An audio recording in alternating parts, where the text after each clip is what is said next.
A man builds an empire from nothing. He creates superstars. He shakes hands with presidents. He signs checks that make millionaires. And then one morning, federal agents walk into his office and realize something horrifying. None of it was real.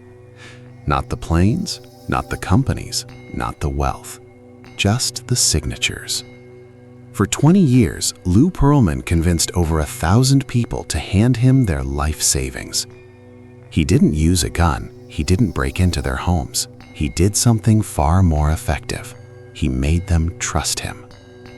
This is the story of a man who understood a simple truth. If you smile wide enough, nobody looks at your hands. Lou Pearlman's first business was selling something that didn't exist on the ground. Blimps, floating advertisements drifting over stadiums and cities. Airship International wasn't a scam, it was legitimate. But it taught Pearlman something useful. People don't buy what they can see, they buy what they believe. By the early 1990s, Pearlman had moved into music. He didn't know much about singing or songwriting, but he understood manufacturing. He saw boy bands the way a factory sees widgets. You find the parts, assemble them, package them, and sell them to the masses. The Backstreet Boys, NSYNC, platinum records, magazine covers, MTV interviews. To the world, Lou Pearlman was a kingmaker, a man with the Midas touch, someone who turned teenage dreams into $100 million enterprises. But here's what nobody saw. While those boys were on stage singing about love and heartbreak, Pearlman was backstage, building something else, something quieter, something that didn't need cameras or applause.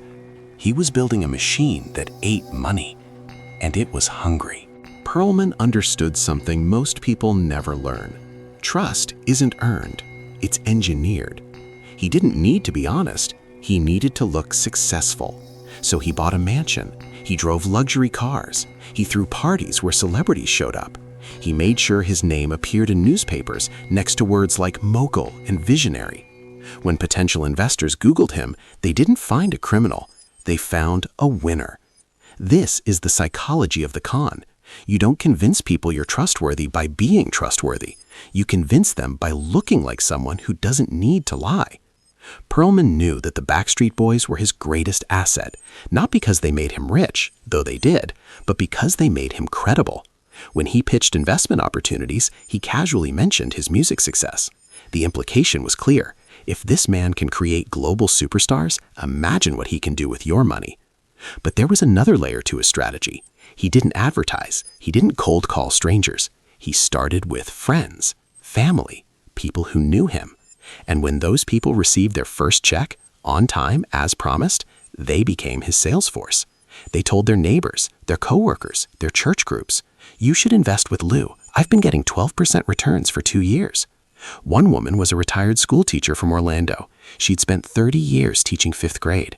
She put in her pension, everything she'd saved. She told her friends at church she'd finally stopped worrying about money. For 3 years, the checks came, every month, on time. She believed she'd made the smartest decision of her life. This is how the best frauds spread, not through deception, but through testimony, not through lies, but by belief. Pearlman also understood scarcity. He told people his investment opportunities were limited, exclusive, reserved for a select few. This created urgency. It made people feel privileged just to be offered the chance. And when people feel privileged, they stop asking questions. Let's talk about the architecture of the lie. Pearlman created 2 companies, Trans Continental Airlines Travel Services and Trans Continental Airlines, TCAS and TCA. The names sounded corporate, official, boring in the way real businesses are boring. These companies, he told investors, own commercial aircraft, big planes, the kind that fly passengers across continents. He claimed these aircraft were leased to major airlines, generating steady, predictable revenue. He offered something called Employee Investment Savings Accounts, ESAs. The name was deliberately bureaucratic. It sounded like something your employer might offer, something safe, something normal. The pitch was elegant in its simplicity. You invest money, that money buys a share in the aircraft leasing business, the planes generate revenue, you receive monthly returns, 10%, 12%, 14%. Far better than a savings account, better than bonds, and backed by tangible assets, actual aircraft. He gave investors documents, thick packets of paper with corporate logos, legal language, and detailed financial statements. Some documents listed specific aircraft by tail number. Investors could see right there on the page which planes they owned a piece of. It looked real because Pearlman made it look real. But here's what was actually happening. There were no planes.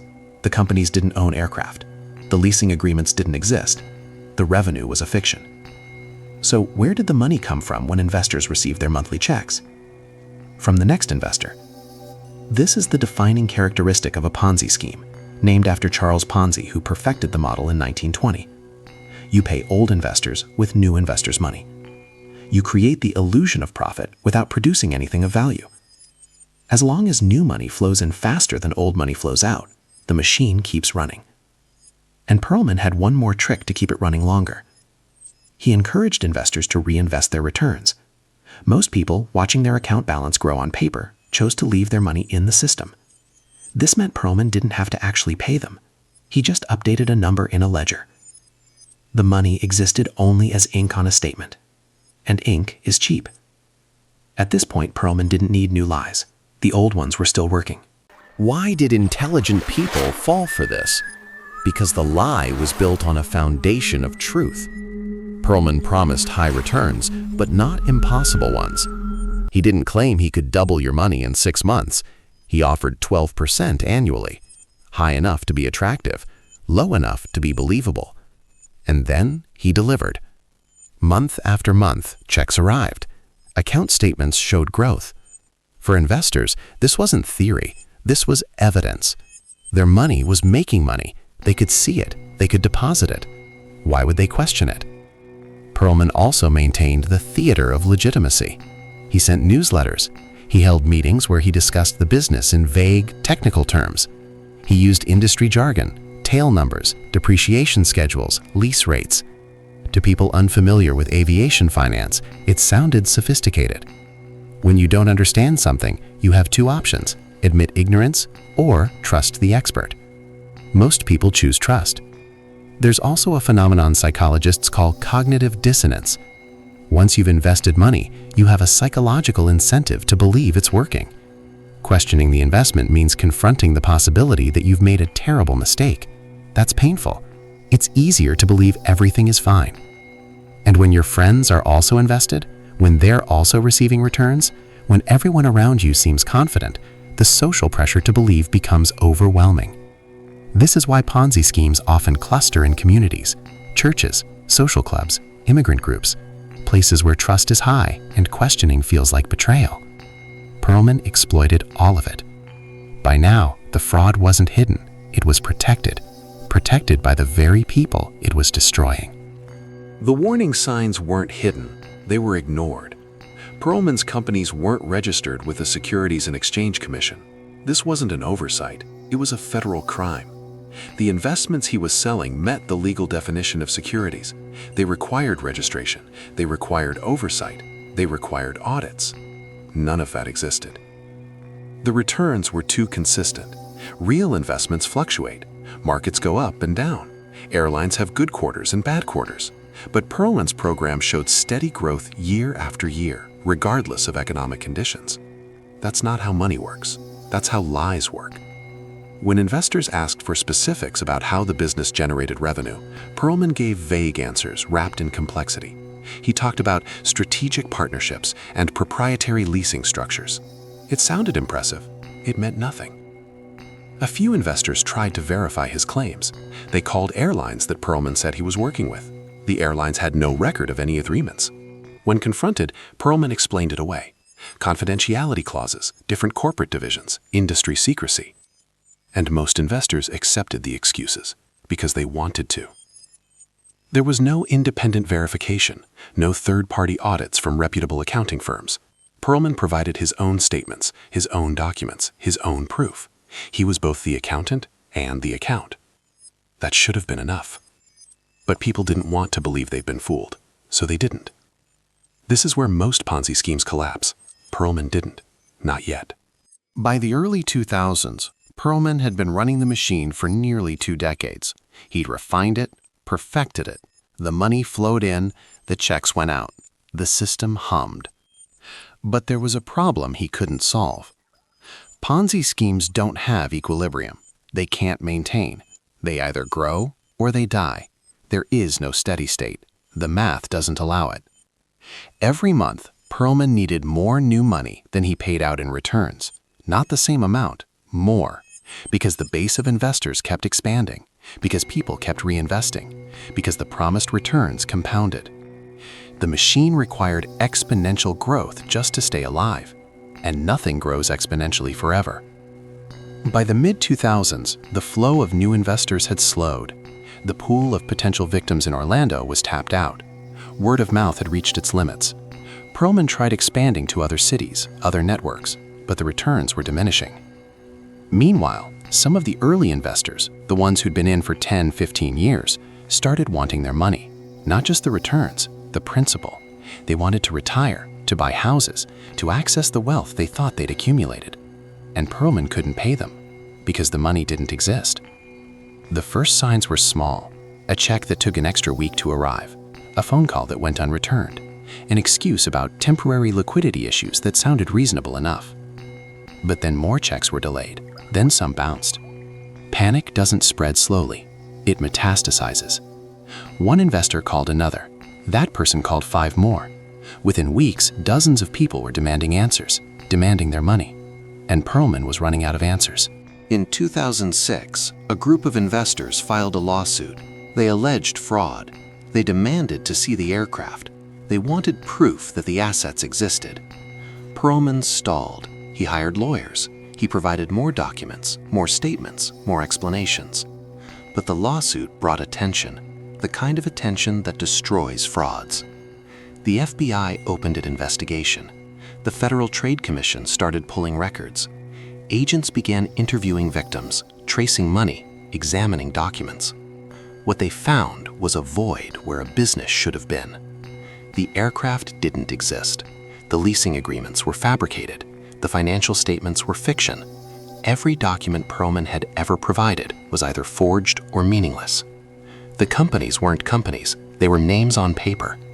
The entire operation was a system for moving money from new investors to old investors, with Pearlman skimming millions off the top to fund his lifestyle and his music ventures. In March 2007, a federal judge appointed a receiver to seize Pearlman's assets. But by then, Lou Pearlman was gone. He'd fled the country, first to Germany, where he had business connections, then to Indonesia, where he thought he could disappear. The man who'd once posed with the Backstreet Boys on magazine covers was now a fugitive. In June 2007, authorities tracked him to Bali. Indonesian police arrested him at the request of U.S. federal agents. He was extradited back to Florida. The man who'd convinced 1,000 people to trust him was now in handcuffs. In 2008, Lou Pearlman stood in federal court in Orlando. The charges were extensive: conspiracy, money laundering, making false statements during bankruptcy proceedings, fraud across multiple decades. Prosecutors laid out the scope: more than 1,000 victims, losses exceeding $300 million. Some estimates climbed as high as $500 million when accounting for promised returns that were never paid. Pearlman initially pleaded not guilty. Then, in March 2008, he changed his plea. He admitted what he'd done. In May 2008, the judge sentenced him using an unusual formula: 1 month of prison for every $1 million defrauded. Based on the verified losses, that worked out to 25 years in federal prison.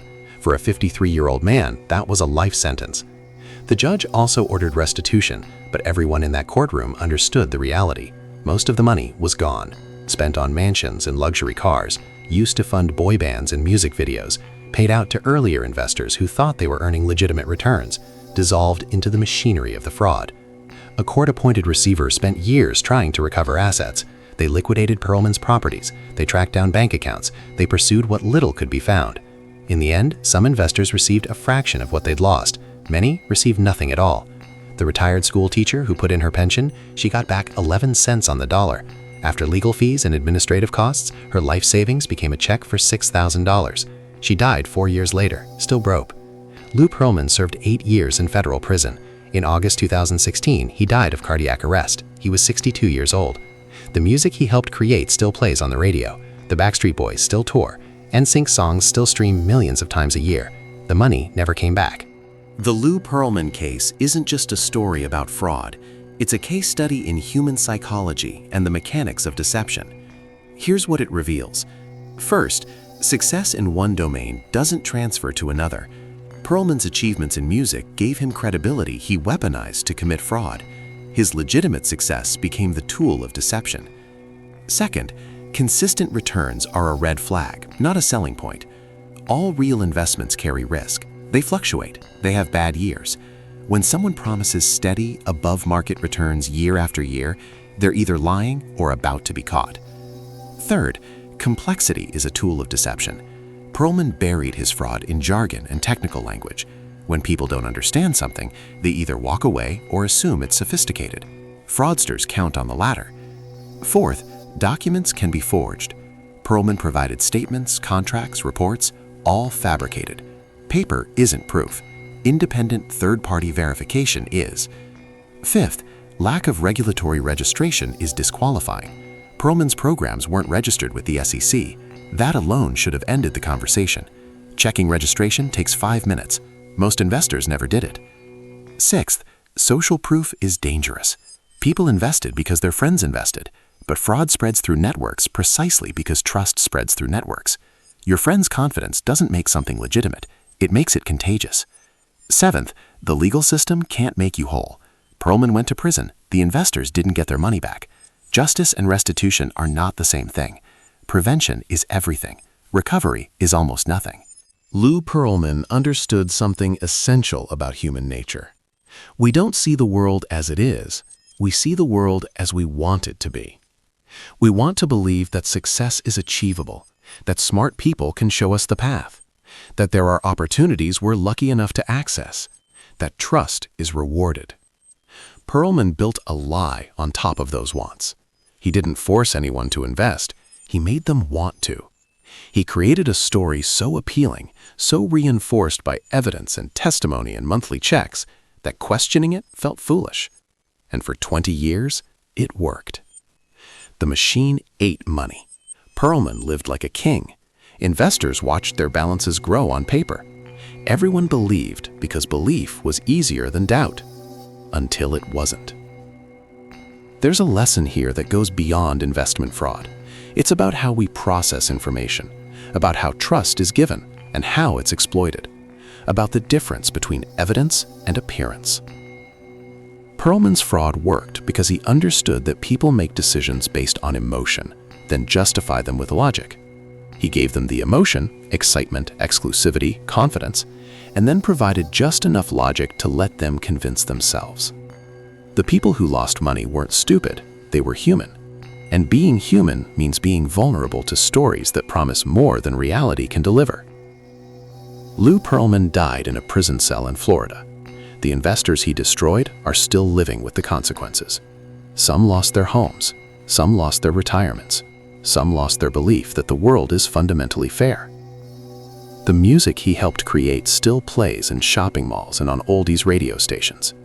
Teenage girls still sing along to songs recorded by boys Pearlman assembled like products on an assembly line. The fraud is over. The damage remains.